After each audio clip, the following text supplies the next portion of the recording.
Hello, a very good morning to all of you. Welcome to my channel NG Medicals. So today we are going to see a topic of the genetics, that is DNA versus RNA. So हम देखने वाले हैं कि what is the difference between DNA and RNA. First of all, we have to know what is the full form of DNA, that is deoxyribonucleic acid, and RNA means ribonucleic acid. ठीक है, तो DNA कह सकते हैं कि अगर आप इसके स्ट्रक्चर को देखो तो मैंने डिफरेंस बिटवीन में बेसिस मींस किस बेस पे हमने डिफरेंशिएट किया है, इसलिए मैंने हेडिंग डाली है बेसिस. ठीक है, तो फर्स्ट देख लो स्ट्रक्चर. तो स्ट्रक्चर के बेसिस पे अगर देखो तो ये हमारा डीएनए है जो कि हमारे कह सकते हैं डबल स्टैंडर्ड है. ठीक है, डबल स्टैंडर्ड मींस इसके पास दो हेलिक्स हैं, या कह सकते हैं कि ये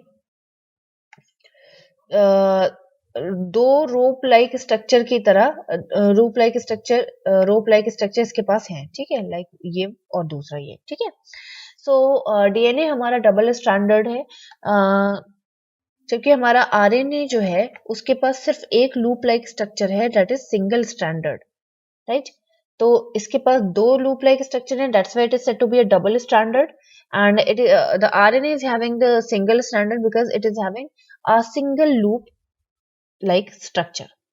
नेक्स्ट देख लेते हैं दूसरा स्ट्रक्चर में देख लेते हैं और हमें क्या देखना है इसमें. जो हमारा डीएनए है that is anti parallel helix. Anti parallel helix means क्या होता है? देखिए, anti means just opposite, parallel means दो लाइन जो एक दूसरे के पैरेलल होती हैं, जो कि एक दूसरे को कभी क्रॉस नहीं करती हैं, चाहे हम इसको जितना भी आगे बढ़ा लें, उन लाइंस को हम पैरेलल बोलते हैं. बट हमारा डीएनए क्या है? एंटी पैरेलल है. क्यों? क्योंकि इसमें कोई स्ट्रेट लाइन नहीं है, इसमें लाइंस जो भी हैं वो एक दूसरे को यहाँ पे देखिए क्रॉस कर रही हैं. That is said to be a anti parallel. ठीक है, हेलिक्स मींस होता है लूप लाइक स्ट्रक्चर या थ्रेड लाइक स्ट्रक्चर. ठीक है, या हम कह सकते हैं स्प्रिंग लाइक स्ट्रक्चर. तो देखा जाए तो हमारा डीएनए एक तरह का स्प्रिंग लाइक स्ट्रक्चर है, और ये एंटी पैरेलल है, ये एक दूसरे से क्रॉस कर रहे हैं. उसी तरह से जो हमारा आरएनए है वो एक सिंगल लूप लाइक स्ट्रक्चर है, उसके पास दूसरा हेलिक्स है ही नहीं जो उसको क्रॉस कर सके. ठीक है, देन शुगर. तो आप इसके नेम में ही देख लो, इसके डीएनए के पास कौन सी शुगर होती है? डीऑक्सीराइबो. ठीक है, डीऑक्सीराइबोस शुगर होती है. While RNA is having ribose nucleic acid या राइबोस शुगर. ठीक है, तो ये फर्स्ट जो इसका फुल फॉर्म है वही इसकी शुगर है, तो कंफ्यूज होने की जरूरत नहीं है, बस आपको फुल फॉर्म पता होना चाहिए. DNA means deoxyribo nucleic acid, तो डीऑक्सीराइबोस इसकी शुगर है. आरएनए राइबोस न्यूक्लिक एसिड, तो इसकी राइबोस इसकी शुगर है. नेक्स्ट है आपका लोकेशन, कहाँ मिलता है ये. तो जो हमारा डीएनए है वो हमारे न्यूक्लियर में भी मिलता है, न्यूक्लियस में भी मिलता है, एंड माइटोकॉन्ड्रिया में भी मिलता है. वाइल हमारा आरएनए जो है वो न्यूक्लियस में तो मिलता ही मिलता है. क्यों? क्योंकि डीएनए का काम क्या है? आरएनए बनाना. इसका मेन देख लेते हैं यहाँ पे कैसे होता है.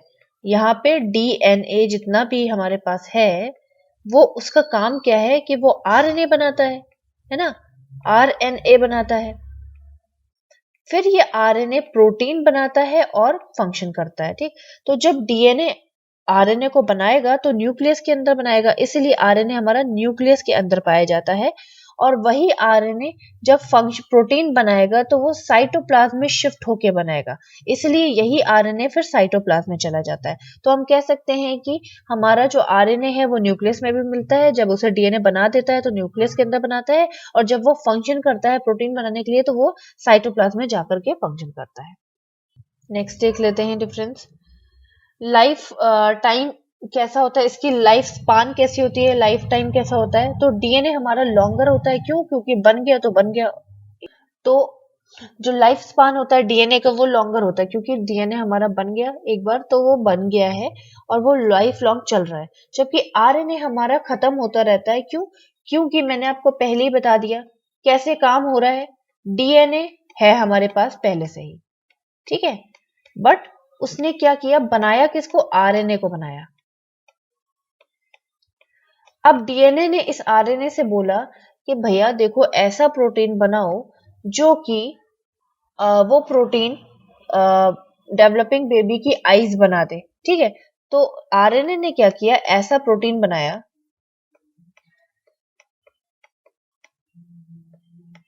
देखिए आरएनए ने क्या किया कि एक ऐसा प्रोटीन बनाया जो कि बच्चे की आईज को बना रहा है, ठीक है। अब आईज बनाने के बाद इस प्रोटीन का काम तो खत्म हो गया। क्यों? क्योंकि अब कितनी आईज बनाएगा, 2 आईज बनाएगा, है ना। कोई बच्चा अंदर है, मदर के वूम में है, मदर के अंदर है अभी प्रेगनेंसी के टाइम पे, उसकी आंखें बननी है, ठीक है। तो इस डीएनए ने क्या किया, आरएनए को प्रोड्यूस किया और आरएनए को बोला कि भाई तुम ऐसा कोई प्रोटीन बनाओ जो कि बच्चे की 2 आंखें बना सके, ठीक है। तो इसने ऐसा ही प्रोटीन बनाया जिसने बच्चे की 2 आईज बनाई। अब 2 आईज बनने के बाद तो आरएनए का काम खत्म हो गया, तो यहाँ पे आरएनए भी खत्म हो गया और यहाँ पे उसका प्रोटीन का असर भी खत्म हो गया। और अगर कंटिन्यू रहेगा तो आईज ज्यादा बन जाएंगी, ठीक है। तो उस हिसाब से देखा जाए तो डीएनए का जो लाइफ स्पान है वो लॉन्गर रहता है। डीएनए तो अपना है अभी भी, लेकिन आरएनए ने अपना काम खत्म किया और ये वाला आरएनए खत्म हो गया। फिर दूसरा आरएनए बनेगा नोज बनाने के लिए, फिर वो खत्म हो जाएगा, ऐसे चलता रहता है काम, ओके। फिर आता है प्रोसेस। तो प्रोसेस में है ट्रांसक्रिप्शन। तो प्रोसेस होता है इन्हीं सबके बीच में। डीएनए जब आरएनए बनाता है तो उस प्रोसेस को हम ट्रांसक्रिप्शन बोलते हैं, और जब आरएनए प्रोटीन बनाता है तो उस प्रोसेस को हम ट्रांसलेशन बोलते हैं, ठीक है। तो अगर आपको इन दोनों में कंफ्यूजन रहे तो आप ऐसे लर्न कर सकते हो। यहाँ पे देखो क्या है, ट्रांसलेशन, लेशन। तो आप ऐसे याद कर सकते हो कोड के थ्रू, प्रोटीन ले, ठीक है। और मुझे नहीं समझ आ रहा है, देखो प्रोटीन ले, ठीक है। तो आप समझ लो आरएनए और प्रोटीन के बीच में ले आएगा तो ट्रांसलेशन, यहाँ पे ट्रांसलेशन होगा। तो डीएनए और आरएनए के बीच में क्या हो रहा है, ट्रांसक्रिप्शन हो रहा है। तो डीएनए की जगह हम कह सकते हैं कि डीएनए क्या यूज कर रहा है, ट्रांसक्रिप्शन यूज करके आरएनए बना रहा है, और फिर आरएनए ट्रांसलेशन करके प्रोटीन बना रहा है, ठीक है। टाइप, किस टाइप का होता है, ठीक। तो डीएनए हमारा दो टाइप का होता है। एक जो न्यूक्लियस में पाया जाता है, न्यूक्लियर डीएनए, और कभी कभी माइटोकॉन्ड्रिया में भी मिल जाता है, तो माइटोकॉन्ड्रिया डीएनए। वाइल हमारा जो आरएनए है वो कई फॉर्म में आता है, एमआरएनए, टीआरएनए, आरआरएनए, एमआईआरएनए, या आप आगे पढ़ोगे। नेक्स्ट है आपका स्टेबिलिटी। तो सिंपल सी चीज है, अगर इसकी लाइफ स्पान लॉन्गर है तो ये ज्यादा स्टे करेगा अंदर हमारे न्यूक्लियस के अंदर, तो इसकी स्टेबिलिटी कितनी है, ज्यादा है, मोर है। जबकि इसकी स्टेबिलिटी कितनी है, लेस है, क्योंकि ये अपना काम खत्म करके डिलीट हो जाता है और दूसरा आरएनए बनता है, ओके। ये इसको किसने डिस्कवर किया था, हमारे डीएनए को किसने डिस्कवर किया था, जेम्स वॉटसन एंड क्रीक ने। और हमारे आरएनए को किसने डिस्कवर किया था, फ्राइडरिच माइस्चर ने, ओके। नेक्स्ट हमारा जेनेटिक मटेरियल। तो हाँ, डीएनए जो है वो हमारा एज अ जेनेटिक मटेरियल हम उसे मानते हैं। क्यों? क्योंकि ये इसके अंदर जीन होते हैं, बहुत सारे जीन होते हैं। कैसे जीन होते हैं, मान लीजिए कि ये आपका क्रोमोसोम है, ठीक। हमें पता है कि क्रोमोसोम ऐसा दिखता है। क्रोमोसोम को अगर मैं यहां से खींचूं, यहां पुल करूं, तो हमें मिलेगा डीएनए का स्ट्रक्चर, यानी कि क्रोमोसोम के अंदर ही डीएनए होता है। और डीएनए को मैं और पुल करूं, और दूर दूर पुल करूं, तो डीएनए के अंदर आपको मिलेगा जीन का स्ट्रक्चर। समझ गए? तो समझ लो कि आपके जो क्रोमोसोम है उसी के अंदर आपका डीएनए होता है और आपका जीन भी होता है, ठीक है। तो अगर मैं क्रोमोसोम को ऐसे पुल कर लूं और इसको ज्यादा पुल कर लूं, तो हमें पहले तो डीएनए दिखेगा, फिर डीएनए को मैं और पुल कर लूं तो हमें क्या दिखेगा, जीन का स्ट्रक्चर दिखेगा। तो एक तरह से कह सकते हैं कि DNA is a genetic material, while RNA जो है वो हमारा जेनेटिक मटेरियल नहीं है। क्यों? क्योंकि उसे हमारा डीएनए बना रहा है, उसके पास कोई जीन नहीं है। वो तो एक काम कर रहा है, जैसे डीएनए उसको बना रहा है और वो प्रोटीन बना रहा है, और वो प्रोटीन जो है कहीं ना कहीं फंक्शन कर रहा है। रेप्लीकेशन, रेप्लीकेशन मीन्स होता है फैलना, ठीक है। तो डीएनए अपने आप में खुद ही रेप्लीकेट होता है सेल डिवीजन के थ्रू, वाइल जो आरएनए होता है उसको वो उसको कौन रेप्लीकेट करता है, या उसको कौन फैलाता है, या उसको कौन बनाता है, उसको हमारा डीएनए बनाता है। इतनी देर से हम यही देख रहे हैं कि डीएनए आरएनए को बना रहा है, ठीक है। तो डीएनए सेल डिवीजन के टाइम पे बन रहा है, अपने आप ही बन रहा है, जबकि आरएनए जो है वो डीएनए के थ्रू बन रहा है। फंक्शन, फंक्शन क्या है? तो डीएनए क्या कर रहा था? आरएनए को बना रहा था, और आरएनए क्या कर रहा था? प्रोटीन को बना रहा था। देन इनहेरिट मीन्स एक जनरेशन से दूसरी जनरेशन में ट्रांसफर होना।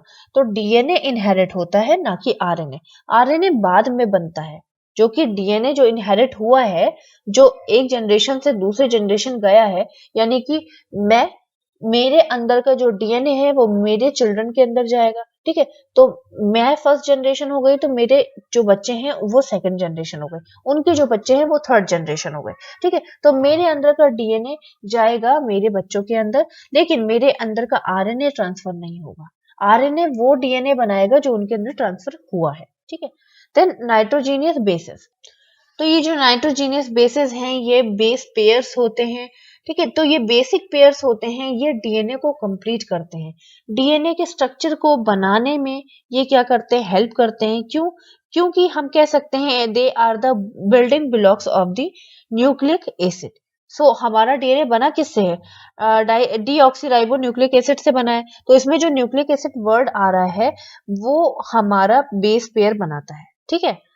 उसी तरह से आरएनए का भी बेस पेयर है। तो डिफरेंट देख लो, डीएनए का जो बेस पेयर है वो है एटीसीजी, जबकि आरएनए का जो बेस पेयर है वो है एयूजीसी। हाँ, ठीक है।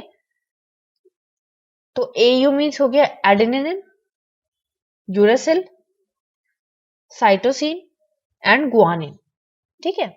नेक्स्ट है स्टेबिलिटी।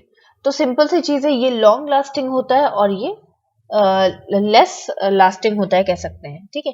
लॉन्ग लास्टिंग क्यों होता है हमारा डीएनए? क्यों? क्योंकि वो एक बार बन गया तो बन गया, है ना। और हमारा जो आरएनए है वो बनता है, फिर हटता है, फिर बनता है, फिर हटता है, एज पर नीड आरएनए बनता रहता है। सो जो हमारा डीएनए वो स्टेबल रहता है, बल्कि हमारा जो आरएनए है वो स्टेबल नहीं रहता है। So these are the differences between the DNA and RNA. मैंने 15 डिफरेंसेस इंक्लूड किए हैं। If you are having any doubt you can ask me in a comment box. और आपके पास अदर कोई डिफरेंस है तो आप प्लीज मेरे कमेंट बॉक्स में ऐड कर सकते हो। Till then bye bye, take care, thank you so much.